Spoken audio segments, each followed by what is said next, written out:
Hey everybody, welcome to the Department of Comics. I'm your humble host, Agent DeCamp. Happy to see you here. And today we got another installment of some comics that I own, where I show you some comics that I have randomly, a Fantastic Four issue, and then a slab. So let's get right into it so we can keep these short and sweet. We're going to start off today with Deathmate Black. This was a crossover between Image and Valiant Comics back in the 90s.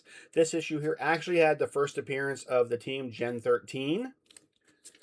And that was a hot book for a long time, and now it died. You can pretty much find these in dollar boxes all over the place. Okay? And the team that first appeared in there was called Gen 13. They had a mini-series, and then they had their regular, I guess you would call it, ongoing series. And for the first issue, they had multiple covers for it, but you could get a special box set. They came in 4 different versions. I can't remember how many there were of each.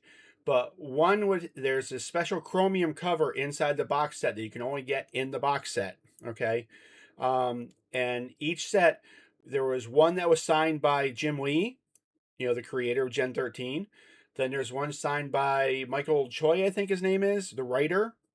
And then there's a set signed by J. Scott Campbell, the artist that he got famous from Gen 13, made Gen 13 famous. And then the last one was by the inker, Alex Garner. Okay, like I said, I don't remember how much they made of each one. But the store I was going to at the time back in the 90s, they only got one in. And he had to have a drawing because he had so many people order one. He only got one. And luckily, I won it. And it's this one right here. Okay?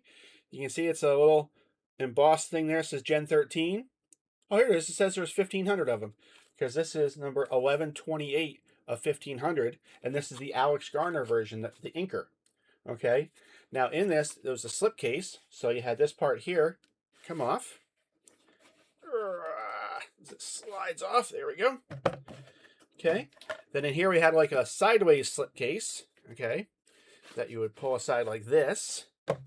Okay, and there's all the comics right there. And right on the very top, all right, let's move this out of the way so they don't get crushed. You have the chromium puzzle variant right there that you could only get in the box set. And this is the one signed by Alex Garner, right there, signed in gold. I don't know how well you can see it there. Okay, but there it came with that cover. Then it came with the regular A cover. And then this cover here. This one by Campbell? I think this is the one by Campbell. Yep, Campbell. And who did this one here? Campbell also did that one. Okay. And then it came with this one here by Arthur Adams. It came with this Vertigo homage one. This one here by John Cleary. It's a homage to, of course, McFarlane and his Spider-Man 1. This one here, if I can see the name, which I cannot. So I'm not sure who did this one. The art does look familiar, though. There's that cover there.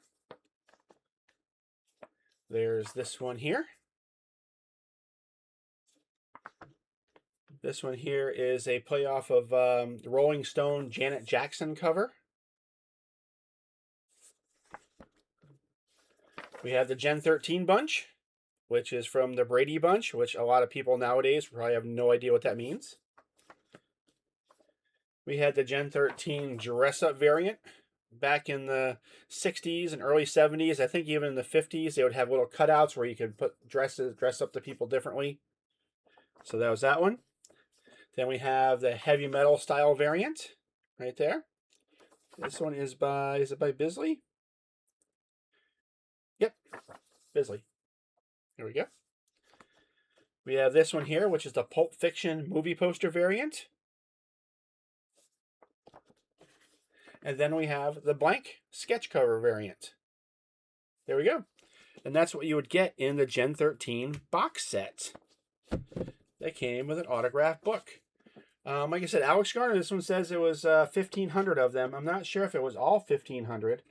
But like I said, there was 4 different ones you could get. I, of course, wanted either the Lee or the Campbell. I got Garner, which I don't mind. Alex Garner does great work inking over J. Scott Campbell's work.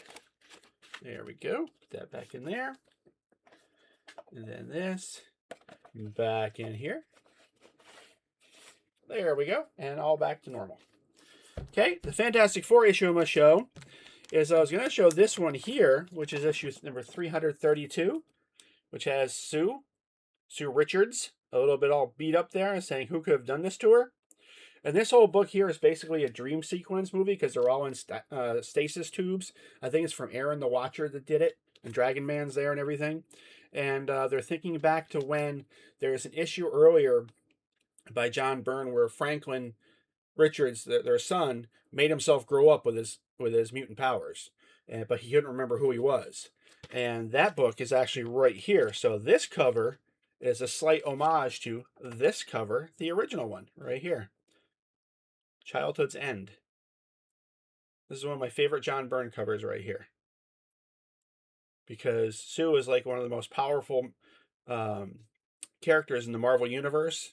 And here showing she got beat up. That's pretty amazing. Okay.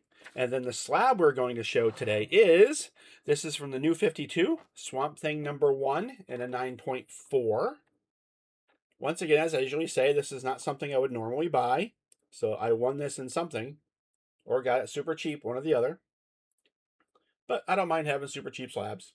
So, and the New 52 Swamp Thing wasn't bad. Some of the books weren't bad. Some of them were awful. I thought it was a pretty cool new beginning. So, but there we go.